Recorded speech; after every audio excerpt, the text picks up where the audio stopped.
Mga kababayan, isa lang ang na-realize ko dito at naobserbahan ko. Dito sa rally nangyari kagabi, wherein isa sa nangunguna ay si Congressman Kiko Barzaga. Although hindi naman siya yung talagang nangunguna, but nanawagan po kasi siya na magkaroon ng rally dyan po sa may Forbes Park. At ang kanyang rason ay dyan daw sa Forbes Park kasi dyan namamalagi, nakatira ang mga buhaya, ang mga korap ng mga politicians. Sa halip na gayahin yung nangyari sa Nepal kung saan sinunog yung parliamentary house, wag natin gayahin yon. So alam nyo, isa lang talaga ang napansin ko dito, protektado sila Martin Romualdez at Zaldico, protektado sila. Bakit kanyo? Bago pa man dumating ang mga rallyista or sila Kong Barzaga, nakapwesto na yung mga kapulisan. Not to mention ay pinangunahan pa ito ng DILG Secretary John Vic Remulla. Mahigit 2,000 or about 2,000 ang mga kapulisan na nakapwesto dyan, at yun nga ay overtime nilang gawin yan. Kumbaga ang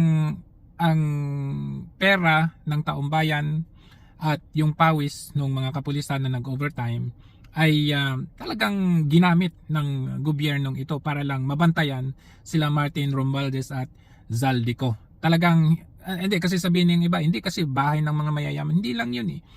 Kasi yung Forbes Park na yan, tirahan po ng mga mayayaman yan, at I don't think na kailangan ng mga kapulisan para mabantayan ang paglabas-masok ng Forbes Park na yan. But dito kasi na-utilize yung government force natin or entity natin, ika nga pera ng taong bayan, para lang bantayan ang Forbes Park, wherein kaya dyan kumbaga kumbaga ang anticipation dito kagad is mga mararahas na yung magrarally dyan. Kaya nakita ninyo yung kanilang in-unload na mga kapulisan dyan, yung pang riot, mga kagamitan nila full battle gear sila. Kumbaga ang anticipation nila, manggugulo sila, vandalize or kung ano-ano pa. Kasi sabi nga ni Kiko Barzaga, kaya hindi sa House of Representatives or sa ibang lugar para hindi magaya doon sa mga ibang bansa. Ito po ay para lang manawagan sa bahay or lugar ng mga mayayamang kurap ng mga politiko. Ngayon, kaya ko nasabi na protektado sila Martin Romualdez at Zaldico gamit yung kapulisan natin, dahil balikan natin yung kay Diskaya. Di ba? Dito kay Diskaya may mga nagrally na mga radikal. Binabato yung gate, sinulatan ng magnanakaw. Nakita ba ninyo na merong mga kapulisan nagbantay? Wala, hinayaan lang nila. Not to mention yung mga nagrally doon ay mga brutal, mga radikal, kasi binabato, binasag at sinira yung gate nitong yung mga Diskaya. So dito nahalata na talagang itong Forbes Park where nandun sila Martin Romualdez ay talagang namang konektado kay Marcos Jr. at na-utilize nga yung government force natin. Yun lang ang napansin ko dyan. And kudos sa mga nagrally kagabi.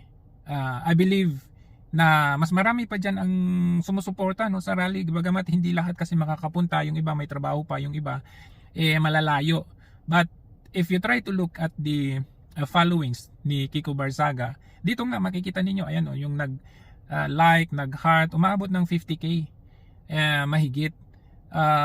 Dyan natin makikita na itong followings ni Kiko Barzaga, the likes of Attorney Rowena Guanzon, yung laban natin, marami talaga kung tutuusin. Kaya lamang yung klase ng suppression na ginagawa ng gobyerno, gamit nila yung ating mga kapulisan, yung iba kasi natatakot, yung iba may trabaho. Kumbaga nasusuppress talaga yung kalayan natin na ilabas ang ating saloobin. Kumbaga yung freedom natin to speak up, talagang gamit ng gobyernong ito ang lahat ng resources para tayo ay mapatahimik o pigilan.